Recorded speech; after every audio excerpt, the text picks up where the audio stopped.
하나님, 우리가 섬기는 하나님이 돌로 만들어진 하나님도 아니고 사람들이 자기의 소원과 욕심을 위해 나무로 깎은 그 하나님도 아니고 살아계신 분이어서 너무 감사합니다.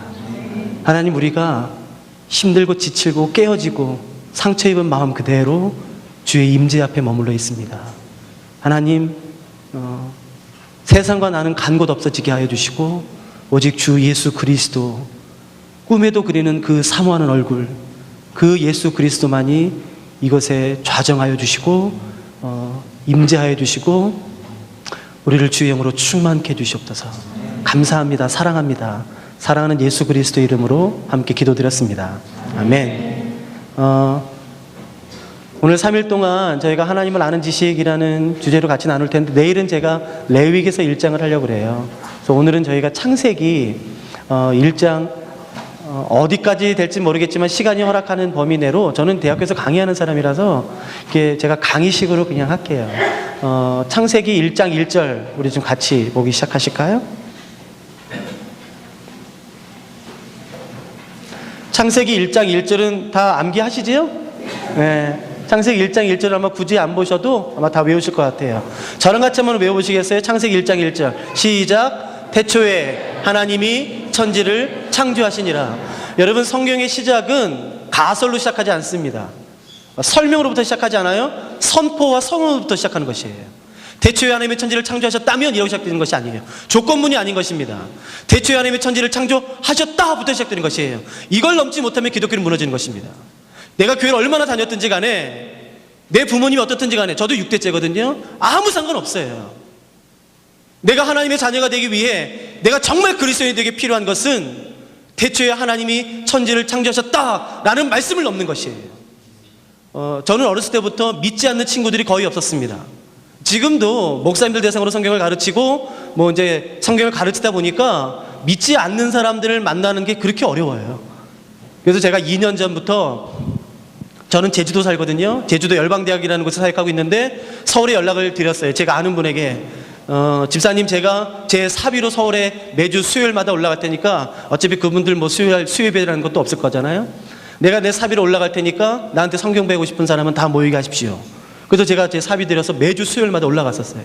그래서 강남에 한 CEO분이 본인 사장실을 열어주셔서 거기서 정말 문자 그대로 교회 한 번도 안 가본 사람들, 성경은 읽어본 건 말도 안 되고 교회를 한 번도 안 가본 사람들만 모였습니다.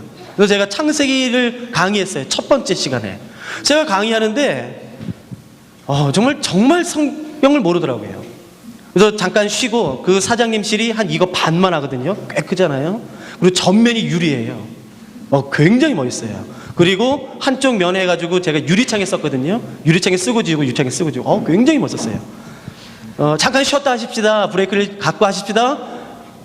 그래서 잠깐 쉬는 시간에 갔는데 그분들이 그래도 예의가 있으셨는지 강사 앞에서는 좀 피우기가 좀 뭐 하셨는지 그 사장님도 유리문을 열고 나가시자마자 담배를 피셔서요, 정말 문자 그대로 100% 거기 성경 공부 참석하셨던 모든 분들이 문 열고 나가자마자 담배를 피시면서 이렇게 말씀하셨어요. 야, 이 아담이 뭐야? 아담? 야, 이부? 걔 뭐야? 야, 선악과라는 건 뭐야? 우리가 깜짝 놀랐어요. 아니, 아담과 하와는 상식이죠. 교회 안 다니는 사람들은 상식이지. 더군다나 선악과는 이건 상식이죠. 성경을 읽어야지만 아는 건 아니잖아요. 제 말 맞지 않아요? 이건 상식이죠. 근데 처음 들었다는 거예요. 그래서 제가 브레이크를 끝낸 다음에 들어오자마자 물어봤어요. 아니, 아담과 하와 선악과를 처음 들어봅니까? 처음 들어봤대요. 와, 그 말을 듣는 순간 제가 피가 거꾸로 솟더라고요. 내가 이분들 반드시 전도한다. 내가 반드시 복음 증거해서 이분들 교회 나오도록 내가 노력해야지. 그래서 지금은 저희 교회 반 이상이 나와요. 근데 아직 반 이상은 반 정도는 나오진 않는데 반 정도는 지금 다 저희 교회 나와요.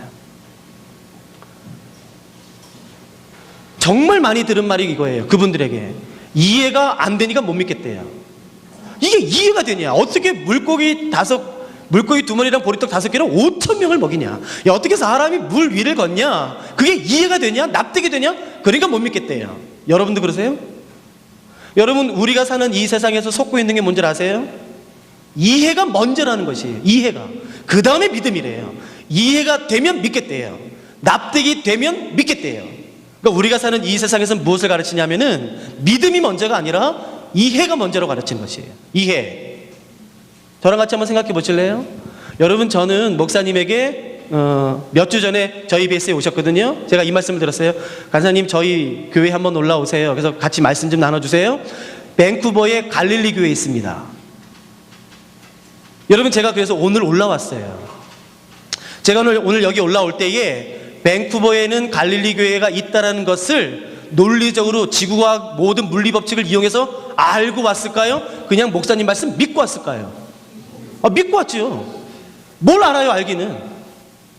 무슨 논리적인 법칙과 물리적인 법칙과 무슨 지구과학과 지리학적인 그 법칙을 이용해서 내가 밴쿠버에는 갈릴리 교회 있어 라는 것을 이해하고 왔겠습니까? 아니면 그냥 목사님 말씀을 믿고 왔겠습니까?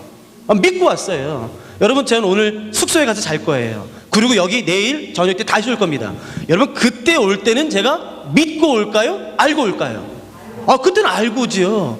그때도 믿고 오면 제가 바보지요. 여러분, 만일에 그 다음에 3일 뒤 주일날 제가 또 올 거예요. 숙소에서 자고 이 교회에서 떨어진 다음에 다시 올 겁니다. 그때는요, 또 믿고 올까요? 확실히 알고 올까요? 확실히 알고 오지요. 여러분, 우리가 속는 게 뭔지 아세요? 이해가 먼저가 아니에요. 특히 젊은 사람들이에요. 이해가 먼저가 아니에요. 여러분, 믿음이 먼저예요. 그런데 여기 굉장히 중요한 것이 있습니다. 여러분, 제가요, 우리 목사님 말씀을 들었어요. 간사님 올라오세요. 밴쿠버에는 갈릴리 교회가 있습니다. 제가 그 말만 철떡같이 믿고 왔어요. 제가 오늘 그래서 저기 퍼시픽 센트럴 스테이션인가 거기 내렸어요. 그래서 왔는데 밴쿠버에는요, 갈릴리 교회가 없어요. 정말 믿고 왔는데. 여러분, 그런데 제가 그래서 시애틀 다시 내려갔어요. 근데 목사님이 저한테 다시 말씀하셨어요. 간사님, 밴쿠버 갈릴리 교회 한번 오세요. 그래서 말씀 좀 나눠주세요. 여러분, 그때 올 때는 제가 믿을까요, 안 믿을까요? 안 믿지요. 제가 한번 믿었는데 배신당했잖아요. 그러니까 여러분 보세요. 이해가 먼저가 아니에요. 믿음이 먼저예요. 그런데 그 믿음이 증명될 때 어떻게 되는지 아세요? 증명될 때 이해로 가는 거지. 만일에 제가 시애틀에서 오늘 올라오기 이전에 어저께 밴쿠버에서만 한 50년 목회하신 한 목사님이 밴쿠버에 있는 모든 한인교회를 완전히 다 알고 지리까지 알고 여기 회장까지 하셨던 목사님이 어제 시애틀에 내려오셔서 저한테 이렇게 말씀했다고 생각해 보세요. 간사님, 내일 어디 가세요? 저 밴쿠버에 있는 갈릴리 교회 합니다. 밴쿠버? 내가 거기서 50년 목회했어요. 내가 거기 한인교회 다 합니다. 근데 뭐요? 무슨 교회? 갈보리 교회? 아니요, 갈릴리 교회예요. 갈릴리 교회? 그런 교회 없습니다. 제가 50년 목회했습니다. 제가 자신 있게 말할 수 있어요. 밴쿠버의 모든 한인교회는 내가 다 합니다. 그 교회 목사님들 내가 다 알아요. 내가 자신 있게 말할 수 있어요. 밴쿠버에는 갈릴리 한인교회 없습니다. 어저께 저한테 말씀했다 보세요. 제 믿음이 밴쿠버에는 갈릴리 교회가 있다라는 믿음이 흔들릴 수 있을까요, 없을까요? 있지요. 50년 목회하셨어? 아닌데 분명히 조용태 목사님이 갈릴리 교회가 있다고 그랬는데 밴쿠버에. 어저께는 흔들릴 수 있어요. 근데 여러분 생각해 보세요. 제가 오늘 여기 왔습니다. 그래서 주일날 내려갈 거예요. 다음 주 토요일 날 한 목사님이 저한테 왔다고 생각해 보세요. 간사님, 밴쿠버 다녀오셨다면서요? 예, 밴쿠버에는 갈릴리 한인교회가 없어요. 내가 50년 목회했습니다. 내가 거기 한인교회 다 알아요. 내가 눈 감고도 그립니다. 그런데 밴쿠버에는 갈릴리 한인교회가 없어요. 내가 자신 있게 말할 수 있어요. 라고 다음 주에 저한테 말씀하신다면 제 믿음이 흔들릴까요? 안 흔들릴까요? 왜요? 내 믿음이 증명됐잖아요. 여러분, 이해가 먼저가 아니에요. 저는 지금 종교 이야기를 하는 것이 아닙니다. 우리가 사는 일상생활을 이야기 드리는 것이에요. 이해가 먼저가 아니에요. 믿음이 먼저예요. 종교뿐만 아니라 우리가 사는 모든 일상생활엔 믿음이 먼저예요. 그러나 여기 조건이 있습니다. 그 믿음이 증명되어야지만 돼요. 그때 이해로 가는 것이에요. 증명되어야지만 됩니다. 히브리서 11장 1절을 남기하시는 분 계세요? 믿음은 바라는 것들의 실상이요 보이지 않는 것들의 뭐죠? 증거, 증명이라고 말하는 것이에요. 그러니까 한번 생각해 보십시다. 우리의 믿음이 왜 이렇게 흔들릴까요? 조금만 어려움이 오면, 조금만 혼란이 오면, 조금만 내 뜻대로 되지 않으면 우리는 왜 이렇게 흔들릴까요? 뻔한 것이에요. 증명되지 않은 믿음을 내가 가지고 있기 때문에 그래요. 믿음은 그러니까 두 종류입니다. 첫 번째, 암기된 믿음이에요. 여러분 다 교회 다니시는 분이죠? 여러분 혹시 하나님은 선하시다 처음 들어보시는 분 계세요? 아니, 없어요. 우리 다 알아요. 하나님 내 아버지 되신다. 하나님이 신실하시다. 하나님 실수하지 않으신다. 먼저 그의 나라와 그의 의를 구하면 이 모든 것 위에 더하신다. 우리 그 말씀 다 알아요. 근데 그것을 어떻게 하냐면은 국사책 공부하듯이, 세계사책 공부하듯이, 수학 공식 외우듯이 암기한 사람이 있어요. 여러분 기억하시겠습니까? 암기된 믿음에는 절대 확신이 없어요. 암기된 믿음에는 절대로 역사가 나타나지 않습니다. 내가 아무리 40일 금식 기도하고, 내가 아무리 부르짖어 목 터져라 기도해도, 내가 아무리 수많은 헌금을 교회에 바쳐도 암기된 믿음에는 역사는 힘이 없어요. 뿌리째 뽑힙니다. 흔들리게 되어 있어요. 어떤 믿음에 확신이 있는지 아시겠습니까? 증명된 믿음이에요. 암기된 믿음이 아닌 증명된 믿음에 확신이 있는 것이고, 증명된 믿음에 역사는 힘이 있는 것이에요. 여러분 어떤 믿음 갖고 싶으세요? 우리가 언제까지 암기된 믿음 가지고 살겠습니까? 아니요. 여러분 암기된 믿음은 누가 조금만 논리적으로 말하면, 누가 조금만 목소리를 높이면, 조금만 혼란이 오면, 조금만 역경이 오면, 조금만 어려움이 오면 금방 뿌리채 뽑혀지게 되는 것이에요. 절대 그 사람을 그리스도인이라 부르지 않는 것입니다. 암기된 믿음에는 확신도 없고 역사는 힘도 없는 것이에요. 그러나 증명된 믿음, 거기에는 확신이 있고, 강한 확신이 있고, 역사는 힘이 있는 것이에요. 초등학교도 나오지 않는 한 권사님이 짧은 두세 마디 기도를 했는데 역사가 일어나요. 예, 그분은 증명된 믿음을 가지고 있기 때문에 그래요. 암기된 믿음으로는 40일 금식 기도해도 절대 역사가 나타나지 않습니다. 여러분 어떤 믿음 가지고 싶으세요? 증명된 믿음 가지고 싶으세요? 그러면 내가 가지고 있는 믿음이 암기된 믿음인지 증명된 믿음인지 어떻게 할 수 있을까요? 나는 하나님은 선하시다라고 생각해요. 지금 하나님은 신실하시다고 생각해요. 하나님은 창조자시다. 하나님은 살아계시다. 나의 아버지 되신다. 나를 돌보시는 분이시다. 나를 공급하시는 분이시다. 우리가 그런 믿음이 있어요. 그런데 지금 내가 가지고 있는 이 믿음이 그냥 단순히 암기된 믿음인지 증명된 믿음인지 어떻게 할 수 있을까요? 예, 금방 할 수 있어요. 내가 가지고 있는 믿음과 정반대되는 상황 가운데 들어가 보면 한순간에 드러납니다. 나는 하나님은 선하시다라고 믿어왔어요. 근데 내 삶에서 하나님의 선하심을 전혀 발견할 수가 없어요. 그때 내가 가지고 있는 믿음이 그냥 단순히 암기되었던 믿음인지 아니면 증명된 믿음인지 한순간에 드러나요. 기도하면 하나님은 응답하신다. 하나님 날 돌보시는 분이시다. 나를 사랑하시는 분이시다. 하나님 내 기도에 응답하시는 분이시다. 내 가운데 그런 믿음이 있었어요. 그런데 그게 암기된 믿음인지 증명된 믿음인지 언제 드러나느냐? 아무리 기도해도 하나님이 응답하지 않으실 때예요. 하나님의 침묵의 상황 가운데 들어갈 때입니다.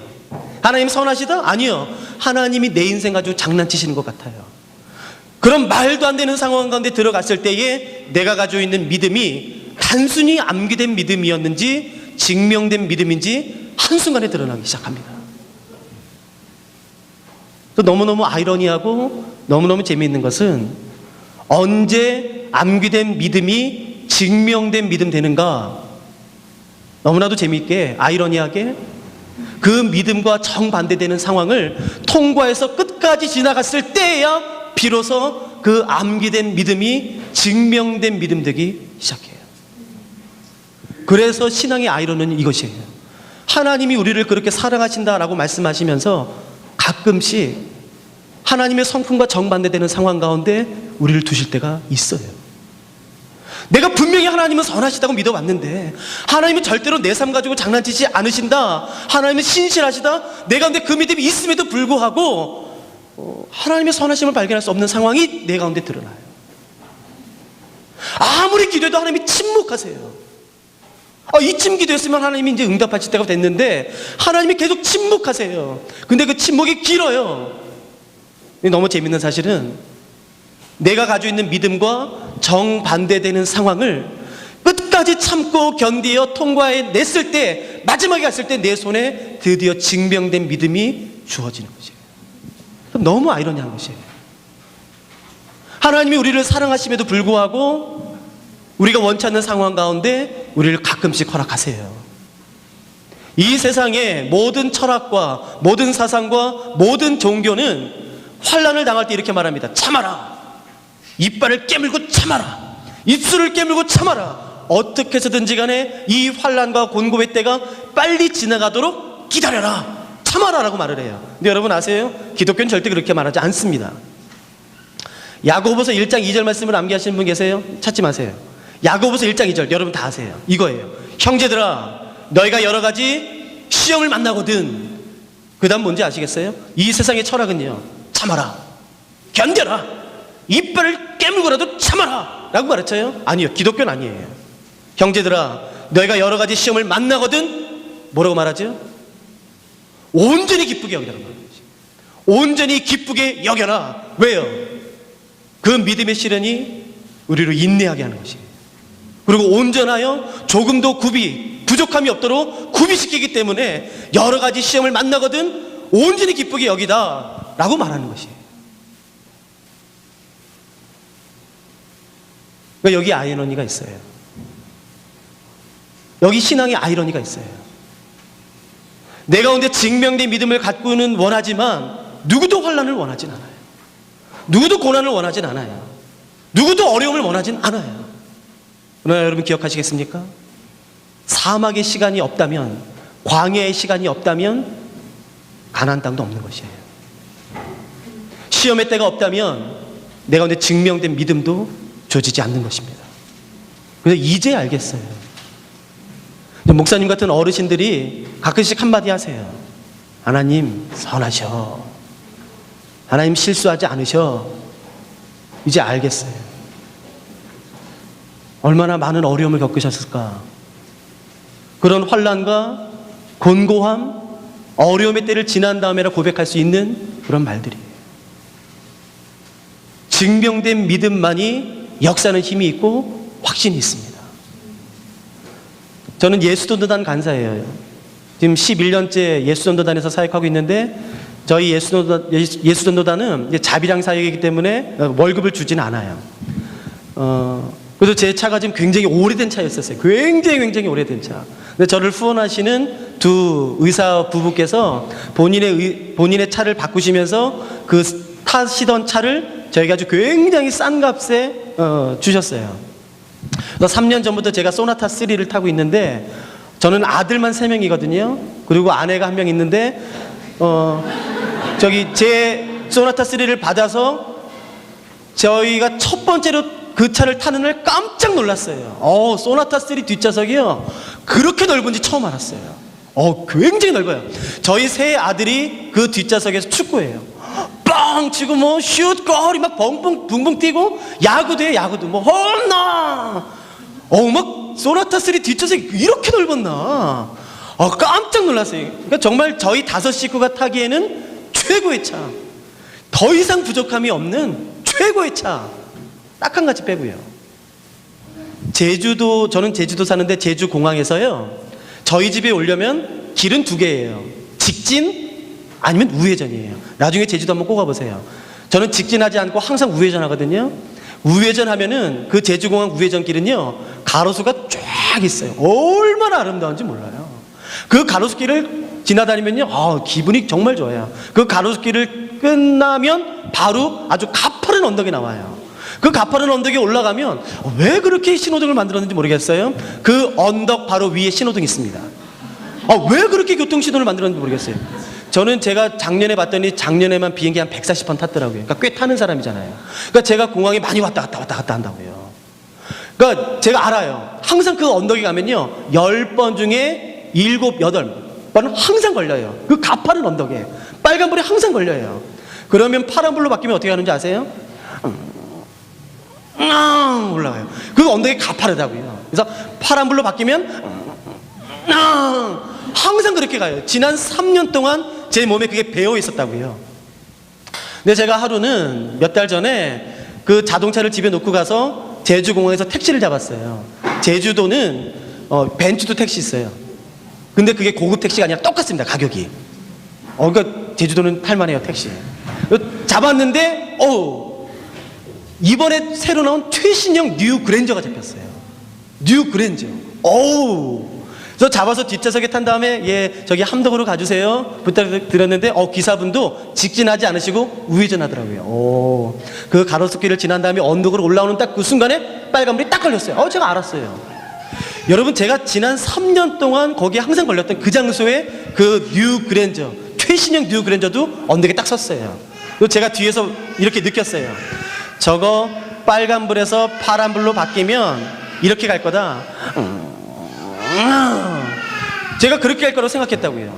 그런데 그 빨간불에서 파란불로 바뀌자 제가 그 그랜저 뒷좌석에 앉아있다가 깜짝 놀랐어요. 차가 어떻게 갔는지 아시겠어요? 그 뉴 그랜저가 그 가파른 언덕에서 제가 지난 3년 동안 이렇게 올라갔던 바로 그 자리에서 뉴 그랜저가 빨간불에서 파란불로 바뀌니까 슝 하고 올라갔다고요. 그래서 제가 뒤지고 그러니까 그 운전사가 왜 그러세요? 아니요 빨리 가세요. 깜짝 놀랐다고요. 그래서 제가 집에 오자마자 정말 집에 도착하자마자 현대자동차 사이트 들어갔어요. 그래서 제가 타고 다니던 뉴 소나타 3 차체 길이랑 뉴 그랜저 차 길이랑 비교했습니다. 제게 10cm가 짧아요. 그러니까 10cm 차이에요. 차 길이가. 그건 무시해도 되는 것이에요. 차 길이가 10cm는요. 차 무게가 비슷합니다. 희한하지 않아요? 제가 타고 다니던 소나타 3와 뉴 그랜저의 차 길이가 한 10cm 차이 나고 무게도 비슷해요. 근데 어떤 차는 이렇게 올라가요? 근데 어떤 차는요 슝 하고 올라가요. 차이가 뭐겠습니까? 엔진이에요. 그거 이해하시겠어요? 여러분들 우리가 속는 게 뭔지 아세요? 내 삶이 제일 무거워. 내 삶이 제일 어려워. 넌 몰라. 네 유학 비용은 부모님이 다 대주냐?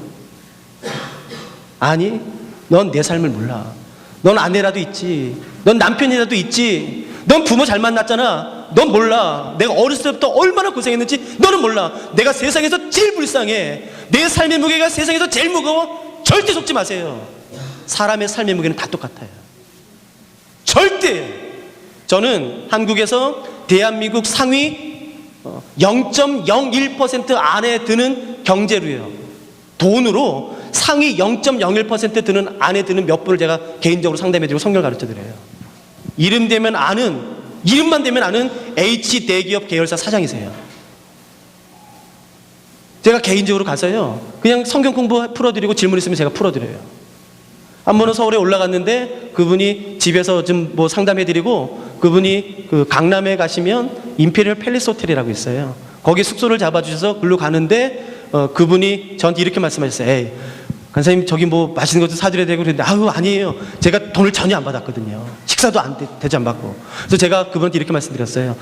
저 장로님 제가 여기서 너무 목이 말라서 물 한 잔만 사가지고 들어갈게요 호텔에. 그래서, 그래요? 그러면요 물은 제가 사드릴게요. 에이, 됐어요. 무슨 물을 장로님이 사요. 됐어요. 제가 사면 돼요. 그렇게 옥신각신 하는데 뒤에서 사모님이 아이고 간사님 그 물이라도 좀 남편이 사게 좀 마세요. 그래서 예 알겠습니다. 그래서 편의점에 섰어요. 제가 내리려고 그러는데요 그분이 지갑을 열더니 돈을 세시더라고요. 아니 물을 사는데 돈을 왜 세요? 450원이에요. 비싸봤자 750원. 1000원짜리 한 장이면 끝난다고. 근데 돈을 왜 세요?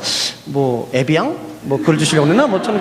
아니요 계속 세요. 하나 둘 셋 넷 다요. 그러더니 한 묶음을 주세요. 나중에 봤더니 물 사 먹으라고 얼마 주셨는지 아세요? 70만 원 줬어요. 물 사 먹. 장로님 뭐 하세요? 장난하세요? 그래서 뿌리치고 얼른 나와서 들어왔다고요. 그 다음 주에 물어봤어요. 그 다음 장로님이 저한테 이렇게 말하던데요. 물값을 몰랐대요. 여러분 한국에는 아니 전 세계는요 그렇게 사시는 분이 있어요. 물값도 모르는 사람이 있어요. 그러니까 70만 원이 본인에게 아무렇지도 않은 게 있어요. 제가 물어봤어요. 장로님 돈이 도대체 얼마나 많으신 거예요? 그분이 저한테 이렇게 말하던데요. 간사님 죄송합니다만 저는 제 재산을 몰라요. 1초 단위로 돈이 들어와요. 자기 돈이 얼마인지 몰라요. 정말 부자예요. 근데 여러분 제가 개인적으로 상담하면서 느낀 게 뭔지 아세요? 그분이 고민하는 거, 그분이 힘들어하는 거나 초등학교도 나오지 않은 분이 고민하는 게 똑같아요. 자녀, 건강, 관계 다 똑같아요. 근데 여러분 우리가 속는 게 뭔지 아세요? 내 삶이 제일 힘들어. 내가 제일 힘들어. 내가 제일 기구해. 여러분, 어떤 사람은 언덕만 만나면 뒤로 낮아빠지는 사람이 있어요. 언덕만 만나면 잘 살아요. 신앙생활 잘해요. 잘 관계해요. 근데 언덕만 만나면 뒤로 빠져요. 그리고 세상을 저주해요. 특히 부모님을 원망하고 저주해요. 재수없이 내가 이런 부분 만났어. 배우지도 못하고 나한테 하나도 물려주지 못하는 이런 재수없는 부모 만나서 내가 이 고생하는 거야. 근데 여러분 아세요? 똑같은 상황에서도 어떤 사람은 쐐하고 올라가는 사람이 있어요. 우리 삶에는. 아니요. 삶의 무게 차이가 아니에요. 부모님의 경제력 차이가 절대로 아니에요. 믿음의 엔진입니다. 어떤 사람은 언덕만 만나면 뒤로 빠져요. 세상을 저주하고 부모님을 원망하고 그렇게 불평과 불만 가운데 지내는 사람이 있어요. 어떤 사람은 그래도 올라가요. 그런 사람이 있어요. 여러분 기도하세요. 하나님, 나는 언덕 싫어요. 내 일생의 언덕은 싫습니다. 나는 일평생 평지로 다니게 해주세요. 어쩌면 하나님이 그 기도 들어주실걸요? 그 기도 들어주실 거예요. 그러면 괜찮아요. 괜찮아. 언덕 올라갈 필요 없어요. 하나님이 평지만 허락하시면 평지만 다니세요. 제가 제주도를 예를 들어 드릴게요. 여러분, 작년에 제주도 세계 7대 자연 경관 중에 하나로 뽑힌 거 아세요? 저는 제주도 지금 6년째 살거든요. 그러니까 올해가 7년째. 제주도 얼마나 아름다운지 여러분 상상도 못 하실 거예요. 정말. 저는 스위스에서도 살았었어요. 비길만 합니다. 스위스와. 제가 스위스 살았으니까 알아요. 그 눈 덮인 한라산 정상은요, 정말 기가 막힙니다. 그러니까 7대 경관에 뽑혔죠. 그리고 중산간에는 그 언덕이 있어요. 오름이라고 하는요. 거기에 핀 노란 꽃과 그 튤립은 아니에요. 튤립 같은 그 향기는요, 제가 지금까지 맡아본 꽃 중에 세계 최고예요. 그 이름 없는 들판에 핀 꽃들이요.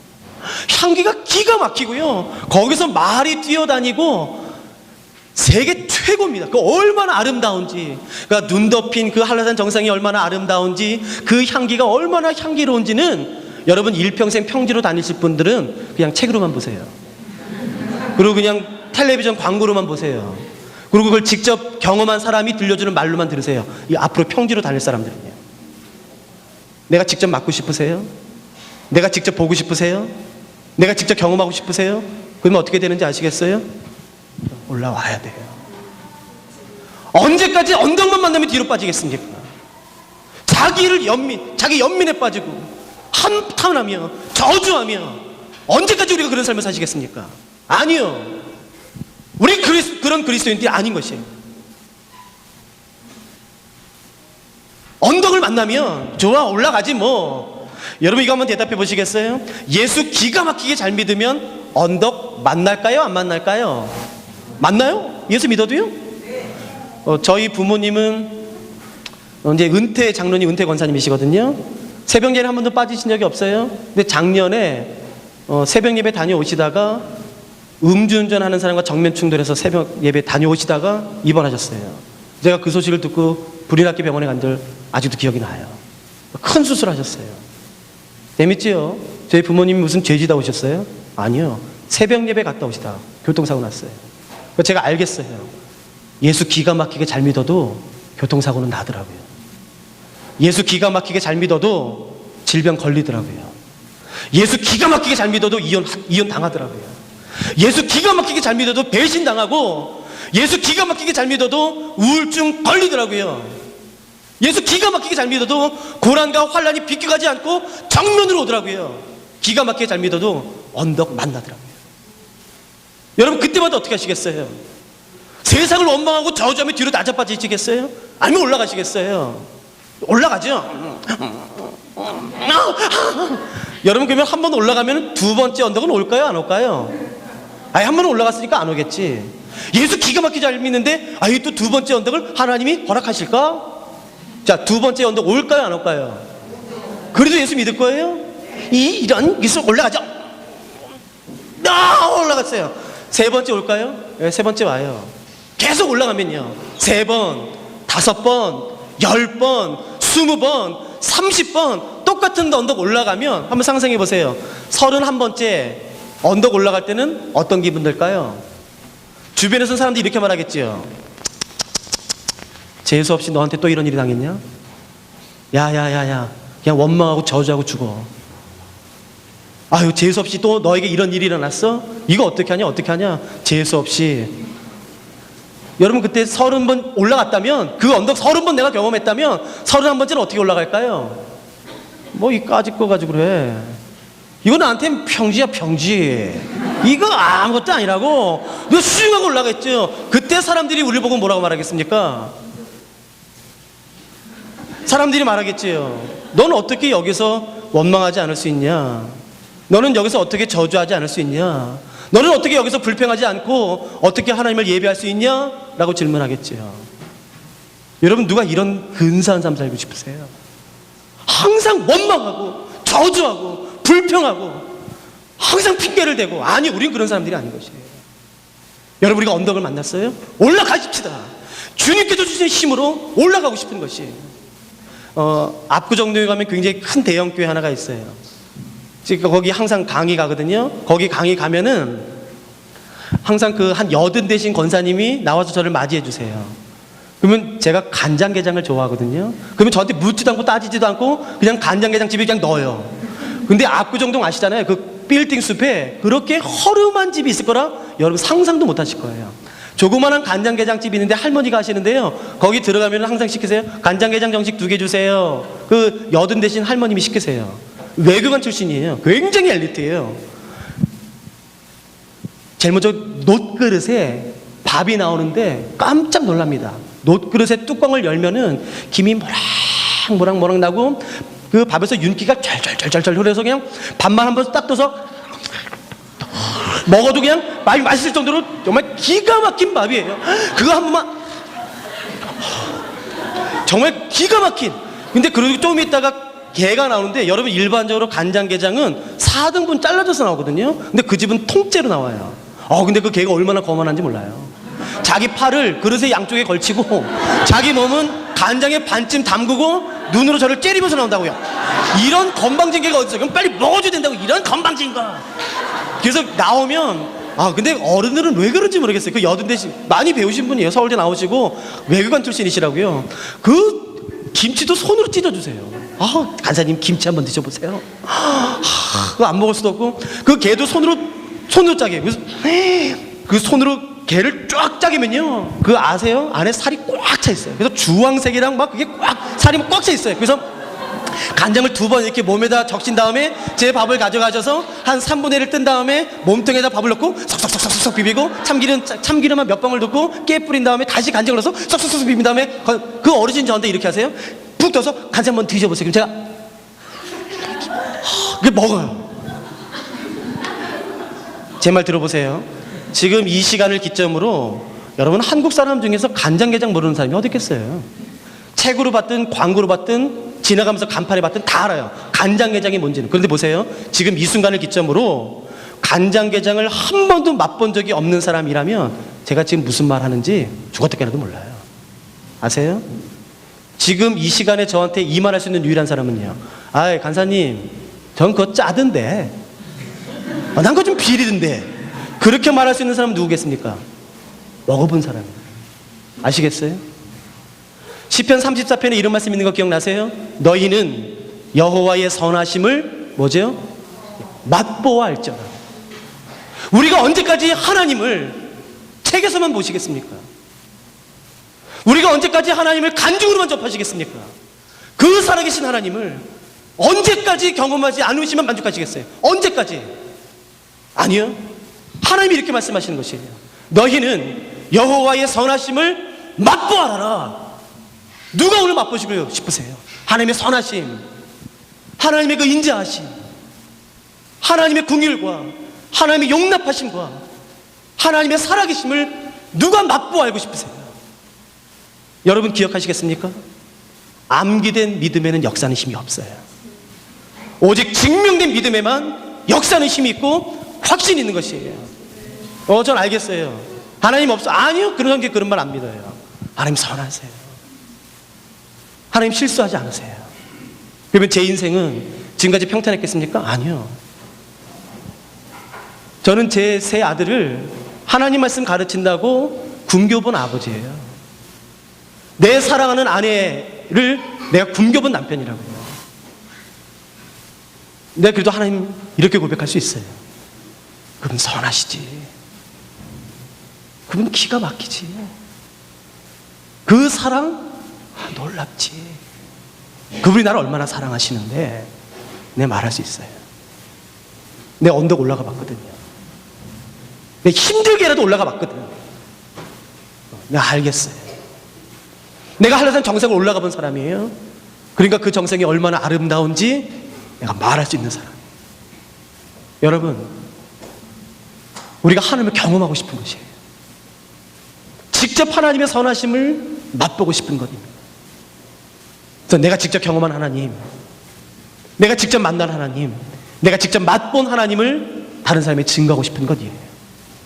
여러분 기억하십시오. 창세기 1장 1절은 설명으로 시작하지 않아요. 가정으로 시작하지 않아요.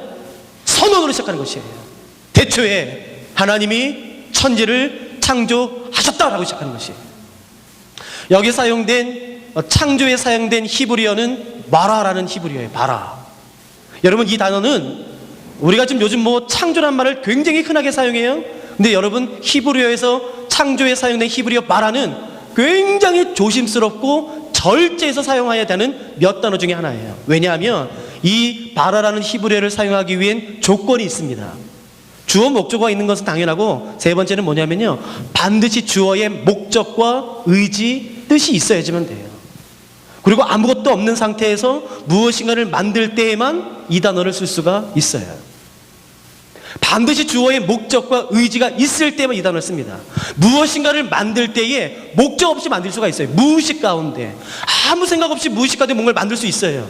자매님들은 특히 커피숍이나 이렇게 카페 같은 데 가셔서 이야기 나누시다가 종이로 뭔가를 잘 만드시더라고요. 종이로 뭐 학도 접으시고 장미도 접으시고 뭐 이렇게 잘 만들어요. 근데 이야기하다가 어머 이거 내가 왜 만들었지? 모를 때 있어요. 그러니까 뭔가를 만들긴 만들었지만 의도하지 않았어요? 그러면 이 단어를 쓸 수 없어요. 히브리어로 아싸라는 단어가 있어요. 그러니까 그건 영어로 make라고 번역된 것입니다. 그러니까 무엇인가를 만들지만 의도하지 않았어요? 뜻이 없어요? 목적이 없어요? 그때는 다른 단어를 써요. 무엇인가를 만들 때 반드시 목적과 의지와 뜻이 있을 때만 쓰는 단어가 창조에 사용된 마라입니다. 태초에 하나님의 천지를 창조하셨대요. 분명한 목적과 의지를 가지고요. 그러면 그 의지는 뭐겠습니까? 뜻은 뭐겠습니까? 그게 가장 잘 나타나 있는 구절이 1장 2절이에요. 1장 2절 한번 보시겠습니까? 한번 같이 읽어볼까요? 창세기 1장 2절입니다. 보여져요? 같이 읽겠습니다. 시작. 땅이 혼돈하고 공허하며 흑암이 깊음 위에 있고 하나님의 영은 수면 위에 운행하시니라. 하나님이 이 세상을 창조하신 첫 번째 상태는 세 가지예요. 뭐죠? 땅이 혼돈, 무질서에 있었어요. 공허했었어요. 텅 비어 있었어요. 그리고요, 어두웠었어요. 세 가지 상태. 무질서하고 텅 비어 있고 어두웠었어요. 그때 하나님의 영, 하나님의 신은 수면 위를, 그 위를 운행하셨대요. 운행. 여러분 저랑 같이 한번 히브리어 공부 잠깐만 해보세요. 이 운행하다라는 단어에 사용된 히브리어는 꼭 기억해 주세요. 꼭 라카프라는 단어예요. 라카프. 이게 사실은 카 발음이 잘 안 돼요. 라하프로 발음하기도 하고 독일 발음처럼 라카프 목에서 나오기 때문에 이 발음이 좀 어려워요. 여러분 꼭 기억하세요. 운행하다에 해당되는 단어가 히브리어로 라카프라는 단어예요. 오늘 라하프.